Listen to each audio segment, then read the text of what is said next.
ഈശോമിശിഹായിൽ ഏറ്റവും സ്നേഹിക്കപ്പെടുന്നവരെ, യെശയ്യാ പ്രവാചകന്റെ പുസ്തകം 55-ാം അധ്യായം 10-ാം വാക്യം. മഴയും മഞ്ഞും ആകാശത്തു നിന്ന് വരുന്നു, അങ്ങോട്ട് മടങ്ങാതെ ഭൂമിയെ നനയ്ക്കുന്നു. അത് സസ്യങ്ങൾ മുളപ്പിച്ച് ഫലം നൽകി വിതയ്ക്കാൻ വിത്തും ഭക്ഷിക്കാൻ ആഹാരവും ലഭ്യമാക്കുന്നു. എൻ്റെ അധരങ്ങളിൽ നിന്ന് പുറപ്പെടുന്ന വാക്കും അങ്ങനെ തന്നെ. ഫലരഹിതമായി അത് തിരിച്ചു വരില്ല. എൻ്റെ ഉദ്ദേശം അത് നിറവേറ്റും. ഞാൻ ഏൽപ്പിക്കുന്ന കാര്യം വിജയപ്രദമായി ചെയ്യും. പ്രിയപ്പെട്ടവരെ, നമ്മൾ അധരം കൊണ്ട് വചനം ഏറ്റുപറഞ്ഞ് പ്രാർത്ഥിക്കുമ്പോൾ അതിന് ഉത്തരം ലഭിക്കാതിരിക്കുകയില്ല. എന്നാൽ ഇന്ന് പലരും നോട്ട് ബുക്കുകളിലേക്ക് ഇങ്ങനെ വചനം എഴുതിക്കൊണ്ടിരിക്കുന്ന ഒരു കാലഘട്ടമാണ്. വചനം പറയുന്നു, വചനം നിനക്ക് സമീപസ്ഥമാണ്, അത് നിന്റെ അധരത്തിലും ഹൃദയത്തിലുമുണ്ട്.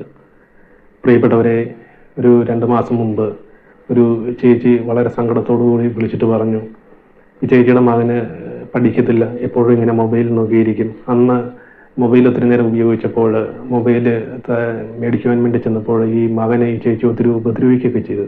സങ്കടത്തോടു കൂടിയാണ് ഇങ്ങനെ വിളിക്കുന്നത്. അപ്പോൾ ഞാൻ ഈ ചേച്ചിയോട് പറഞ്ഞു, നമുക്ക് പ്രാർത്ഥിക്കാം.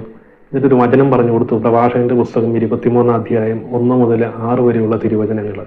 ഈ വചനം ഈ ചേച്ചിയോട് ഏറ്റു പറഞ്ഞ് പ്രാർത്ഥിച്ച് ഈ വചനത്തിന്റെ അഭിഷേകം ഈ മകനിൽ നിറയുവാൻ എല്ലാ ദിവസവും പ്രാർത്ഥിക്കണമെന്നിങ്ങനെ പറഞ്ഞു. ഏതായാലും ഈ ചേച്ചി അതുപോലെ പ്രാർത്ഥിക്കുവാൻ തുടങ്ങി. ഈ കഴിഞ്ഞ ദിവസം വിളിച്ചിട്ട് പറഞ്ഞു, ഈ മകൻ്റെ റിസൾട്ട് വന്നു, 90% മാർക്കോടുകൂടി ഈ മകൻ പാസ്സായി എന്ന് പറഞ്ഞു.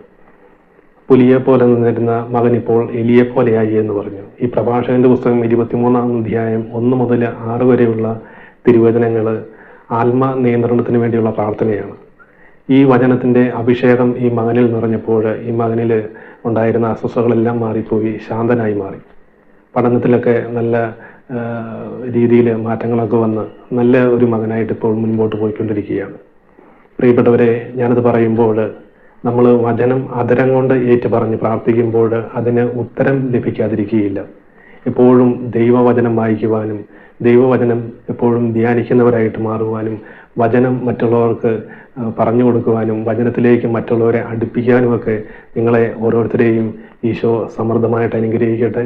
പരിശുദ്ധ അമ്മ മാതാവിൻ്റെ വിമല ഹൃദയത്തിലേക്ക് നിങ്ങളെ ഓരോരുത്തരെയും പ്രതിഷ്ഠിച്ചുകൊണ്ട് പ്രാർത്ഥിക്കുന്നു. വിശുദ്ധ മിഖായേൽ ദൂതന്റെ സംരക്ഷണം എപ്പോഴും നിങ്ങൾ ഓരോരുത്തരോടും നിങ്ങളുടെ കുടുംബങ്ങളോടും ഉണ്ടായിരിക്കട്ടെ എന്ന് പ്രാർത്ഥിക്കുന്നു. ആവേ മരിയ. Praise the lord. ഹല്ലേലൂയ.